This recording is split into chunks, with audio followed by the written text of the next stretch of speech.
émergence, émergence,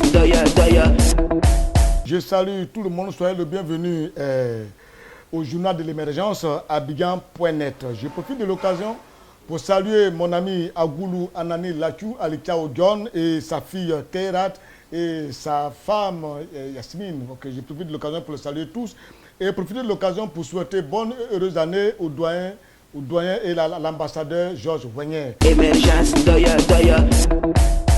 Aujourd'hui, on ne va pas trop parler, on va juste parler un peu du gouvernement, quoi. Du gouvernement. Ce matin, c'est-à-dire aujourd'hui, mercredi, le gouvernement a fait sa rentrée. Tout le monde était vraiment, c'était les rencontres. Je voyais Afousseta Bamba qui était souriante, elle a porté un truc blanc, et elle était souriante, elle fait des accolades aux autres. Je voyais Kadia Kamara qui était très souriante.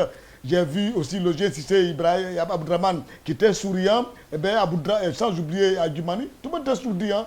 Et puis j'ai vu la nouvelle dame qui vient d'arriver, Marietou Kone, qui avait son sac à main, elle a déposé à terre, elle a mis ses initiales dessus, c'est écrit MK.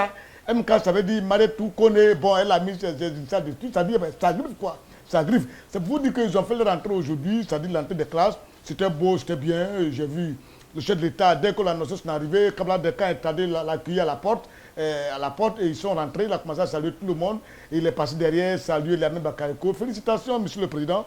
Eh bien, ça veut dire que le gouvernement ivoirien est entré dans sa phase de travail. Il faut dire que pour ce gouvernement que le chef d'État a mis en place, moi, ça ne me dit pas grand-chose, quoi. C'est-à-dire, ce à quoi je m'attendais, je n'ai rien vu du tout.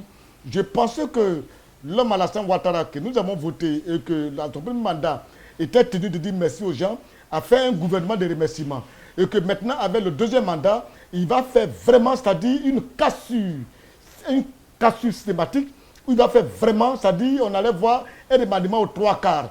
Mais en fait, il y a eu assez de bruit pour rien, en fait. Quand je vois, il n'y a pas eu de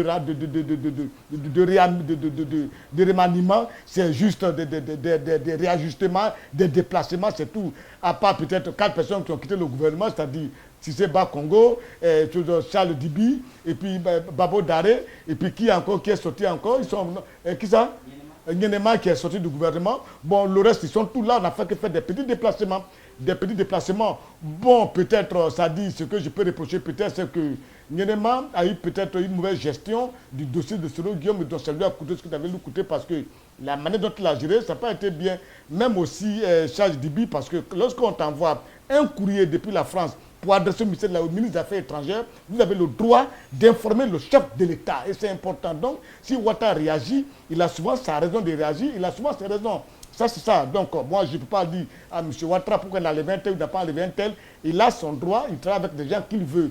Mais ce qui me laisse beaucoup sur ma faim, c'est qu'on est dans un pays où on a parlé de comment gérer l'économie, pourquoi éviter des dépenses, comment réduire les dépenses. Mais je constate que M. Alassane Ouattara, qui est le président de la République, au lieu de réduire le nombre de ministres, il a encore augmenté. Il a augmenté plein de ministres. Plein de ministres. Alors, moi, je ne comprends pas. Est-ce que l'Ivoirien nouveau, c'est ça? On doit faire des dépenses de plus? Parce que je ne comprends pas. Regardez par exemple un cas. Le ministre du pétrole, de l'énergie et des mines, ça a été divisé en deux. Maintenant, il y a un ministre du pétrole et de l'énergie qui est Tunkara. Et puis, il y a un autre ministre de l'industrie et des mines qui est Jean-Claude Brou. C'est-à-dire deux ministères pour rien, en fait, pour la même chose, en fait, que le même Tunkara faisait. Alors, je ne sais pas pourquoi. Prenons un exemple. Quand tu prends le cas du ministre de l'Habitat et du Logement Social, on a mis Konan Yamien. Et il y a un ministre de la Construction, de l'Urbanisme, Mamadou Sanogo. Mais attends, dis-moi. C'est quand tu vois ça, non, mais attends, dis-moi. Ça peut être sur le ministère. Mais non, et puis regardez, mais ce qui est énervant, mais regardez bien. Ce qui est énervant, ministre de l'Éducation nationale, Kadia Kamara. Ministre de l'enseignement technique et de la formation professionnelle, Paul Kofi. Ministre de l'enseignement supérieur, Bakayoko, Limatak, quelque chose comme ça. Mais regardez, ça dit 3 départements. On a créé 3 départements alors qu'une seule personne peut gérer un seul département. Je ne comprends pas. Même le ministère de la Culture peut être rattaché au ministère du Tourisme, c'est-à-dire le ministère du Tourisme peut être rattaché au ministère de la Culture. Ça, c'est possible. Et puis, quand tu vois même ministère chargé du budget et du portefeuille, on a mis Aboudraman Cissé. Ministère chargé de l'économie et des finances, on a mis quelqu'un d'autre. Mais pourquoi tout ça là? Pourquoi tout ça là? Pourquoi tout ça là? Oui, après il y a le ministre de la Justice et puis il y a le ministre des Droits de l'Homme. On ne sait pas pourquoi tout ça, c'est un gâchis. c'est un gâchis, pléthore de ministres, pléthore de ministères, c'est un gâchis en fait. Je souhaitais que ce soit le chef d'État qui nous donne l'exemple de réduire un peu le nom des ministres. Moi, c'est un monsieur, moi toujours je le dis, je dis c'est un monsieur que j'ai beaucoup aimé quand il était Premier ministre.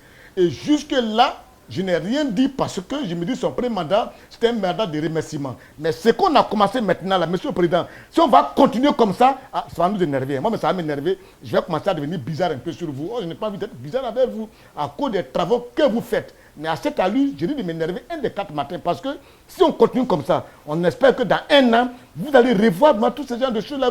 Ça dit qu'il faut une gestion nucléaire et c'est important. Oui, je remercie, mais il y a des gens qui sont restés. Même Bakakou est resté. C'est un garçon qui a soutenu son ministère. Il a assez bien travaillé, félicitations. Que des camarades assez bien travaillé. Ça aussi, je dis sincèrement merci. Ça, ils ont assez bien travaillé. Je leur dis sincèrement merci. Mais, monsieur le président de la République, de l'austérité, c'est-à-dire je veux une rigueur dans la gestion des affaires de l'État. Et il faudrait que ceux qui sont nommés comprennent. Vous aussi, vous qui venez d'arriver au sein du gouvernement, je vous informe. Ne venez pas demain dans un gouvernement venir dire c'est comme ça, c'est comme ça. Pour travailler avec Alassane, c'est difficile. Hein? C'est quelqu'un qui se réveille à 4 h du matin. À partir de 4 h du matin, il est déjà debout, il vous envoie des messages. C'est-à-dire vous-même là, vous devez vous réveiller à 3 h du matin. 3 h du matin, vous êtes réveillé, Alassane commence à vous envoyer les messages à partir de 4 h du matin, il ne dort pas. Et à 7 h, vous êtes au bureau. Et lui-même, il va se coucher à 23 h minuit. Donc, à minuit, vous allez rentrer chez vous à la maison et vous réveillez encore à 3 h du matin. C'est un monsieur, travailler avec lui, c'est difficile. Est-ce que vous êtes prêt à travailler avec lui? C'est un garçon, lui, il aime travailler, il ne dort pas. Hein. Ça, je vous informe. Hein. Si vous êtes prêt, à bon entendeur. Émergence, doya. Je tiens toujours à présenter les condoléances aux parents du jeune Steve Goury qui est décédé en Allemagne. Ce jeune garçon, plein de vie, qui est parti se chercher en Europe, préfère plutôt aller se chercher en Europe où il y a quand même des encadrements juridiques du métier qu'il fait et qui est bien rémunéré par rapport à son pays, est parti se chercher et aujourd'hui la mort est arrivée. Je lui souhaite que son corps, si son âme se repose en paix. Quoi. Et que des gens évitent un peu de polémiquer là-dessus, santé c'est sorti ici. Non, non, non. L'autopsie, on a déjà fait l'autopsie qui a été révélée pour dire que c'est un suicide. Qu'est-ce qui l'a poussé à se suicider? On n'en sait rien encore. Mais que Dieu fasse que tous ces funérailles se passent très bien et que son âme se repose en paix. C'est en cela que j'attire l'attention des uns et des autres pour dire que quand vous avez des enfants qui se trouvent en Europe, évitez de les faire assez de pression. Parce que vous ne savez pas ce que les gens vivent là-bas. Moi, je vais très souvent en Europe. Mais aujourd'hui, des parents d'ici font tellement de pression aux jeunes, aux enfants qui sont en Europe, que ces enfants sont obligés de se cacher, ou alors de se cacher, de se décaracasser, de chercher des moyens tout azimut pour les venir en aide, alors qu'ils n'en ont pas. Tu dois fuir que le jeune homme, il est là-bas, il joue. C'est vrai qu'il joue en première division, mais aujourd'hui, il joue en quatrième division. Il peut avoir des problèmes, mais des pressions ici en Côte d'Ivoire. Envoie-nous l'argent, on veut réaliser ça. Il est là-bas aussi. Les amis, il peut faire que l'enfant peut piquer une crise, il peut avoir de la dépression, parce qu'on lui demande assez. Évitez de demander aux gens assez. Si vous êtes resté en Côte d'Ivoire, que vous êtes incapable de devenir quelqu'un, de faire quelque chose, évitez les enfants qui sont partis se chercher là, de les embêter. Vous ne savez pas quel problème ils ont là-bas. Oui, oui.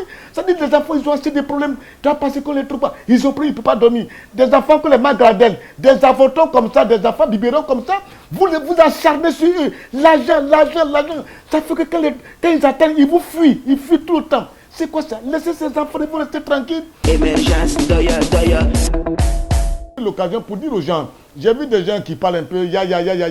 Mais si ya se plaint pour dire qu'il n'a pas eu le ballon d'or africain, ya a raison. Mais non, mais attends, soyons honnêtes. Si, Aubameyang ne mérite pas le ballon qu'il a pris. Moi, je vous dis, il ne mérite pas. L'homme qui mérite, c'est Yaya. Quand on fait le classement des meilleurs joueurs européens et que Yaya devient 13e, ce n'est pas en Côte d'Ivoire, en Afrique, qu'il va devenir dernier. Ce n'est pas possible. Non, soyons honnêtes. Et puis, quand vous regardez même le club d'Aubameyang, l'année dernière, je ne sais pas, ils ont fait la relégation en deuxième division, ils ont eu tous les problèmes. Oh, Yaya a beaucoup progressé, il faut dire honnête. Donc, s'il y a quelqu'un et que ce ballon-là doit revenir, c'est à Yaya. Ça, je vous dis, si ce n'est pas Yaya, ça doit être peut-être à Yehou là. Si ce n'est pas à Yehou maintenant, ça peut revenir à Aubameyang. Mais pas directement, pas à Aubameyang, et puis après Aubameyang, mais Yaya, non. Yaya est au-dessus. Moi, je vous dis, où je suis, Yaya n'est pas mon camarade, c'est Kolo qui est mon camarade, Yaya c'est mon enfant, c'est mon petit frère. Je ne suis même pas là pour lui faire des choses, mais quand quelque chose est vrai, il faut dire c'est vrai. C'est-à-dire qu'il faut éviter la cave de faire chaque fois des arrangements pour contenter tout le monde. Une année, Drogba n'est pas passé, ils sont partis donner la coupe à quelqu'un qui venait, je ne sais pas si c'est un Malien là, ils ont donné le coup, on ne sait pas pourquoi. Tous ils font des arrangements. Ça fait que même le ballon d'or africain n'a même plus de valeur, ça n'a pas de sens. Sinon, ce ballon d'or doit revenir à Yaya. Point barre. Celui qui dit le contraire, c'est qu'il a peut-être une rancœur contre Yaya, sinon il n'y a pas de problème. Moi, Yaya, ce n'est pas mon camarade, ce n'est pas mon ami, mais ce ballon, ça lui revient et il a droit à ça. Ça a eu 5 fois, il a eu 5 fois. Ça a eu 20 fois, il a eu 20 fois. Où est votre problème? Ce n'est pas Messi qui est là-bas qui a eu près de 4 fois, 5e fois. Pourquoi Yaya peut avoir 4 fois? Et on a là des gens, des étudiants, ça s'agite là. Yaya, toi, méfie-toi. Toi, tu dis ça, tu vas me voir, il va voir quoi? Il va voir quoi? Émergence, doya, doya.